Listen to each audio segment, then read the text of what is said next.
Hello for the third week of Lent, using the first reading from Ex.3.1-15 and the Gospel from Luke 13:1-9.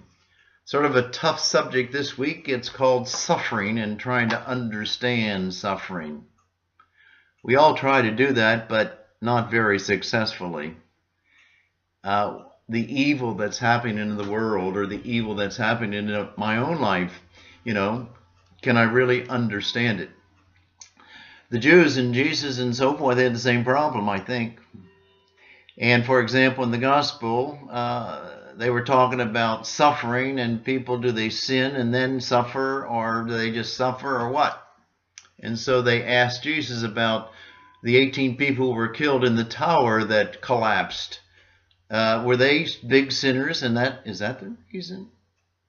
And in the world today, why are there in Brazil with this new disease, why have 3,500 little babies come into this world with small heads and brains and with facial contortions and seizures and so forth?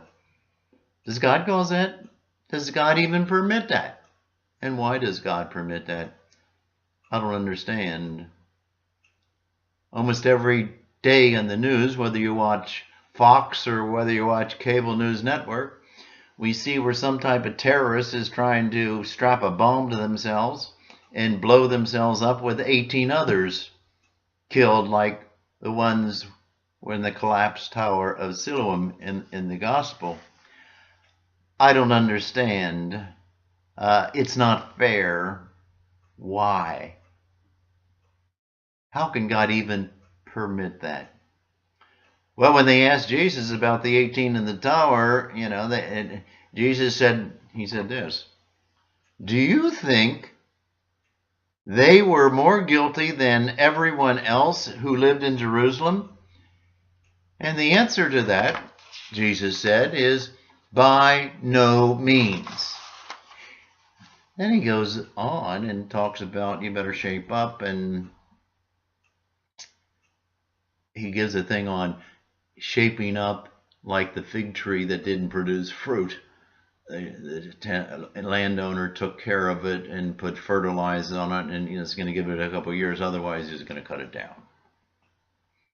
I don't know about you, but that doesn't help me very much. Jesus talks about suffering, and even the first reading, God, who appears in the burning bush to Moses, says, I am who am, I am God.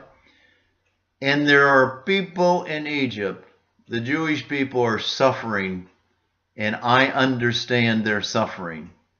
And you are to go and in due time liberate them.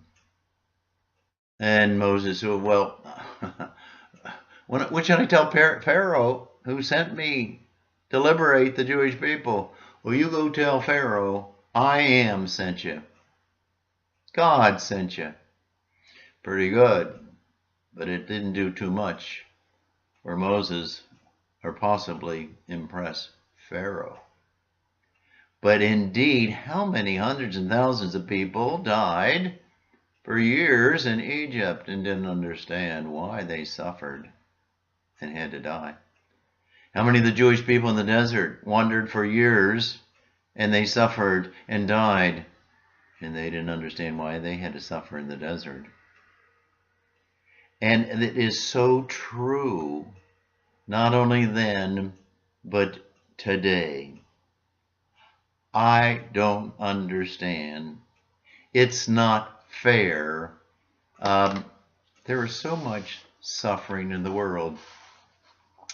In the scriptures very much, Old Testament, New Testament, talk about suffering. The servant songs in Isaiah and suffering. And probably truer to life, Jonah, Jeremiah. And the specialists seem to be the story of Job. Why did innocent Job had to suffer? Or in the New Testament, Simeon's prophecy to Mary and Luke, that she was going to really suffer because of her son, Jesus. And Jesus, even his common warning to his disciples, we're going to Jerusalem, and we're going to suffer. But why? Jesus probably is the best we can do to try to understand suffering. In a sense, Jesus is the new Job with some new insight. Let me read you just this.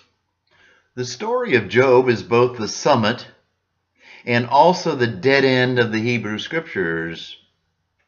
Humanity has never known what to do with unjust suffering, which is our universal experience on this earth.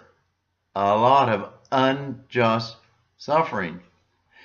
Until Jesus gives his seismic shift of an answer. One could say that he's the new story of Job. He's the new Job who says, the old Job? Job, what is this? Job 19:25. I know that I have a living defender, Job says, and he will raise me up at last, will set me close to him, and from my flesh I shall look on God. Job never gave up. Job still suffered. This Jesus, his exact faith affirmation on the cross in suffering, when he says, why have you forsaken me, God? In his suffering. He knew what suffering was. Right after that, he says, Father, forgive them, for they do not know what they're doing, in his suffering. And right after that, he gives in and dies, and he says, Father, into your hands I commend my spirit. It's probably one of the best insights into suffering. Jesus who suffered. He suffered in the garden. And then he said to his Father, God, thy will be done. Jesus on the cross. Why have you forsaken me? Father, into your hands I commend my spirit. So suffering, we never probably will until the next world understand it. God did.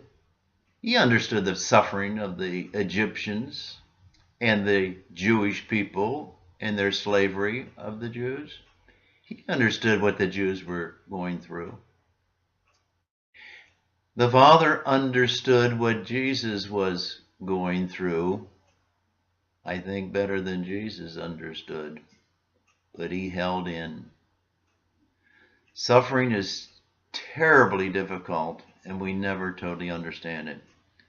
But we can look to a Job, that story. We can look to a Gandhi and that history.